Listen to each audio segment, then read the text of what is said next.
Ang dating Miss Universe na si Pia Wurtzbach at GMA7 actress, fashionista na si Heart Evangelista ay nagtatag ng isang kilalang presensya sa industriya ng fashion. Ang dalawang Pinay celebrity ay kabilang sa mga personalidad na nakabuo ng pinakamataas na media impact values, MIV, noong Milan Fashion Week Fall/Winter 2024, na tumakbo mula ika-20 ng Pebrero 2024 hanggang ika-26 ng Pebrero taong 2026 sa Italy. Ang MIV ay isang algorithm na binuo ng Launchmetrics, isang impluwensyang kumpanya ng analytics, na nagsusuri ng quantitative at qualitative na data, na sumusukat sa epekto ng mga placement ng brand at pagbanggit sa iba't ibang channel ng komunikasyon sa industriya ng fashion, luxury, at beauty. Ang ulat ay inilabas ng Women's Wear Daily, isang fashion industry trade journal sa ilalim ng pandaigdigang kumpanya ng mass media na Condé Nast. Pumangalawa si Pia sa listahan ng mga celebrity na nakabuo ng napakalaking MIV na $5.4 million, humigit kumulang 303.5 million pesos. Samantala, hindi nalalayo si Heart sa ikatlong pwesto, na nagkamal ng MIV na nagkakahalaga ng $3.6 million, mga 202.3 million pesos.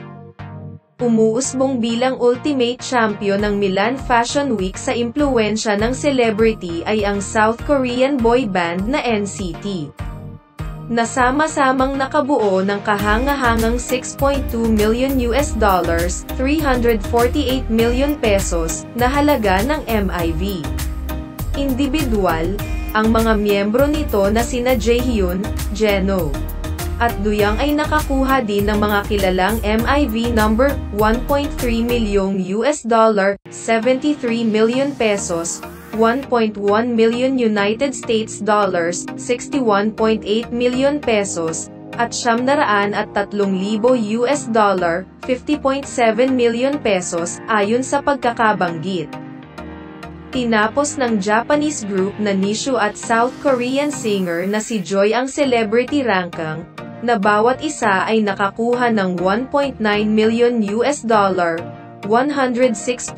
million pesos, sa MIV. Ito ang pangalawang listahan ng celebrity na kinabibilangan ni Pia.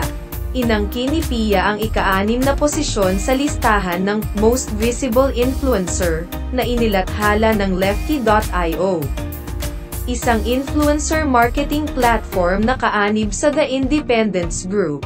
Ayon sa kanilang natuklasan, nakaipon si Pia ng kahangahangang Earned Media Value, EMV, na $2.95 million, o 166.9 million pesos. Samantala, ang media impact ni Heart sa bawat fashion week na kanyang dinadaluhan ay unti-unting lumalago sa paglipas ng panahon. Noong 2023, ayon sa ulat ni Envy, gumawa siya ng $1.4 million sa MIV sa Milan Fashion Week noong Setyembre, at batay sa ulat ng Women's Wear Daily, nakaipon siya ng $1.27 million na halaga ng MIV sa Paris Haute Couture Week noong Hulyo.